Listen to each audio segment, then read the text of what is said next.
जिद है, एक नशा है, और नशा में दूसरे का नशा छुड़वा रहे हैं, और अपने जिस नशा के शिकार हैं उसके बारे में उनको एहसास नहीं है कि वो जो भी कर रहे हैं वो भी एक नशा ही है। नमस्कार, आप देख रहे हैं न्यूज़ पीआर और मैं हूं आपके साथ Raman Rai. Chief justice of India N V Ramana ने बिहार में शराबबंदी कानून को अदूरदर्शी बताया है। बात करने के लिए हमारे साथ आरजेडी के सीनियर लीडर शिवानंद तिवारी जी हैं। सर, अब चीफ जस्टिस ऑफ इंडिया भी बिहार में शराबबंदी कानून को अदूरदर्शी का नतीजा बता रहे हैं। इससे अदालतों में जो मुकदमे हैं वो बर्डन कोर्ट पर काफ़ी ज़्यादा आ रहा है, लोगों को समय रहते न्याय नहीं मिल पा रहा है। अब न्यायाधीश भी बता रहे हैं मुख्यमंत्री के इस कानून को अदूरदर्शी का नतीजा। तो सब बात आप बता ही दिए, जी, यही समस्या है। अब सवाल यह है कि चीफ जस्टिस साहब जो बता रहे हैं उसका कितना असर नीतीश जी पर पड़ता है, सबसे बड़ी बात वही है। अब नीतीश जी पर जैसे शराबबंदी का नशा सवार है, अब शराब पीने वालों का नशा तो थोड़ी देर में उतर जाता है, लेकिन इस शराबबंदी का जो नशा है हमारे मुख्यमंत्री जी को, ये नशा से उनको मुक्ति कैसे मिलेगी ये हमारे समझ के बाहर है। आज हमने अखबार में देखा कि कोई लड़का और लड़की किसी होटल में मैंने पकड़े गए, दोनों विद्यार्थी हैं, और दोनों का जो ब्रेथ एनालाइजर से जांच हुआ तो पता लगा उन लोगों ने शराब पिया है, दोनों को जेल भेज दिया।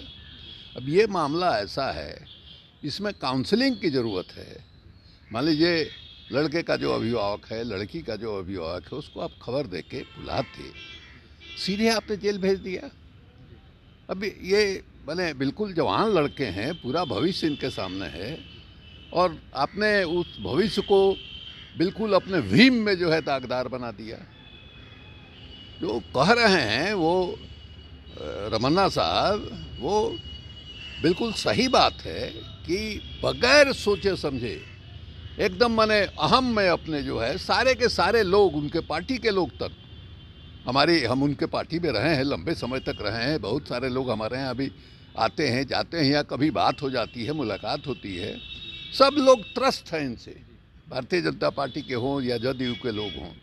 समझने के लिए नीतीश जी तैयार नहीं है, और कई लोग इस तरह से फंसे हैं। दूसरे आप देखिए कि अधिकांश लोग, 90% लोग समाज के किस तबके के लोग हैं? सब गरीब लोग हैं, सब माने कमाने खाने वाले लोग हैं। अब मुसहर समाज है, दलित समाज में कई जातियां ऐसी हैं, या माने पिछड़े समाज में भी कुछ जातियां ऐसी हैं जो माने पुश्तैनी है उनका शराब बनाने का धंधा। अब आप जो है हमला करके उनको गिरफ्तार करके भेज दिए। ब्रेड अर्नर जो है, जो अपने परिवार के लिए रोजी रोटी कमाता है, वो भी चला गया जेल। अब उसका परिवार का क्या किस तरह से जीवन बसर कर रहा है इसका कोई ठिकाना नहीं है। जिसका कोई नहीं है, 6-6 महीने 1-1 साल लोग जेल में रह जा रहे हैं। ये ह्यूमन राइट का भी मामला बनता है। तो अब सवाल ये है कि मैंने समझाए कौन और नीतीश जी को बोले कौन। वो चीफ जस्टिस जब बोल रहे हैं उस पर भी वो विचार करने के लिए तैयार नहीं है। घूम घूम करके बिहार में अभियान चला रहे हैं। जो अभियान चला रहे हैं समाज सुधार का, ये अभियान सरकार का काम नहीं है, ये सामाजिक संगठन जो है उन लोगों का काम है। ये जो मैंने एनजीओ हैं उन लोगों का काम है, उनको आप इसमें इन्वॉल्व कीजिए। अब देखिएगा अलग अलग जातियों का जाति संगठन है। अब पहले के ज़माने में आप देख लीजिए कि जितने भी जातीय संगठन की बैठकें होती थी उसमें यही कहा जाता था जो नीतीश जी घूम घूम के कह रहे हैं। अब मैंने बच्चों को कम उम्र में शादी मत कीजिए, शराब मत कीजिए, तिलक दहेज मत लीजिए, यही सारा प्रस्ताव जो है पास किया जाता था। यही संगठन है, इनको आप एक्टिवेट कीजिए, इनसे आप मदद लीजिए। अब जीविका दीदी को आप कह रहे हैं, क्या नाम है, चौकीदार को कह रहे हैं, बेचारी का क्या हैसियत है भाई? जीविका दीदी का गरीब परिवार की औरतें हैं, वो उनकी हिम्मत है कि जिस गांव में रहती हैं उस गांव में शराब बनता है और उसके बारे में जाके थाने में खबर करें, पुलिस को खबर करें, उसके बाद गांव में रहना उनके लिए संभव है क्या? यही हालत चौकीदार की है।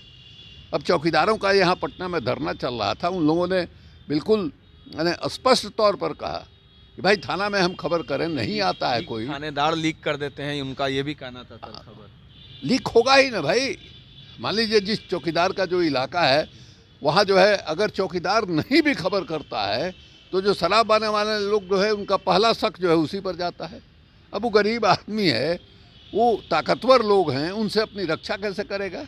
ये जो सारी व्यवहारिक बातें हैं, एक तरफ जो चीफ जस्टिस साहब कह रहे हैं कि हाँ साहब ये मुकदमा जो है लंबित है, पहले से ही जो लोअर कोर्ट है उसमें करीब 4 करोड़ मुकदमा जो है लंबित है, तो लोगों को जस्टिस नहीं मिल रहा है, मुकदमा की इतनी भीड़ है।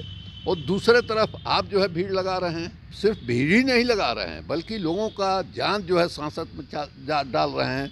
जीविका दीदी का मामला हो या आपको चौकीदारों का मामला हो या इस तरह के लोगों का मामला हो। लेकिन अब सबसे ऊपर यही बात है कि नीतीश जी इस बात को समझते हैं कि नहीं समझते हैं। ये जिद है, एक नशा है, और नशा में दूसरे का नशा छुड़वा रहे हैं और अपने जिस नशा के शिकार हैं उसके बारे में उनको एहसास नहीं है कि वो जो भी कर रहे हैं वो भी एक नशा ही है। सवाल सर ये है कि चीफ जस्टिस ने कहा कि ऐसे कानून के वजह से देश में मुकदमों का अंबार लग रहा है और देरी हो रही है न्याय मिलने में। चुके हैं जी, ये हम कह चुके हैं। चलिए, ऐसे में सर बिहार में लोअर कोर्ट बनाया गया था शराबबंदी को लेकर, फिर भी लोअर कोर्ट से सारे मामले रिजेक्ट होकर हाई कोर्ट में चले जाते हैं, फिर भी मुख्यमंत्री इस पर कुछ नहीं। सब है ही, इस सब में कौन आप कोई नई बात आप जोड़ रहे हैं? जितना कहना था कह चुके, पर्याप्त है। साफ तौर से आरजेडी के सीनियर लीडर शिवानंद तिवारी थे हमारे साथ, जिन्होंने chief justice of India N V Ramana के बयान का समर्थन करते हुए बताया है कि मुख्यमंत्री नीतीश कुमार बिहार में शराबबंदी कानून को लागू किए हैं, लेकिन इम्प्लीमेंटेशन में पूरी कमी है और इसका असर बिहार समेत देश के अदालतों में जो मुकदमे बढ़ते जा रहे हैं उस पर पड़ता है। बने रहें न्यूज़ पीआर के साथ।